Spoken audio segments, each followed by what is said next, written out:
சொந்த பந்தம் எல்லாத்துக்கும் வணக்கம். இன்னைக்கு நம்ம ஒரு சின்ன கதையிலேருந்து ஆரம்பிப்போம். சார்லி சாப்ளினோட ஒரு கதை.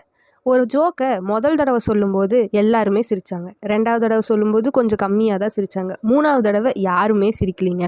அந்த மாதிரி தான் ஒரு ஜோக்கவே திரும்ப திரும்ப சொல்லும்போது சிரிக்கிறது கம்மியாகுதுன்னா, ஒரே கவலையை வச்சுக்கிட்டு ஒரே பிரச்சனையை வச்சுக்கிட்டு எத்தனை தடவை கவலைப்படுறது?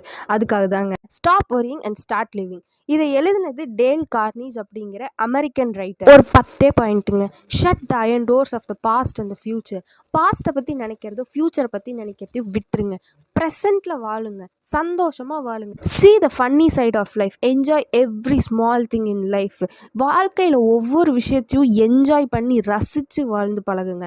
Keep your self busy. வேலை செய்யுங்க.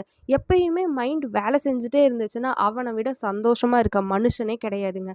worried person lose himself in action. கவலையோடு இருக்க ஒரு மனுஷன் வாழ்க்கையில் எல்லா விஷயத்தையுமே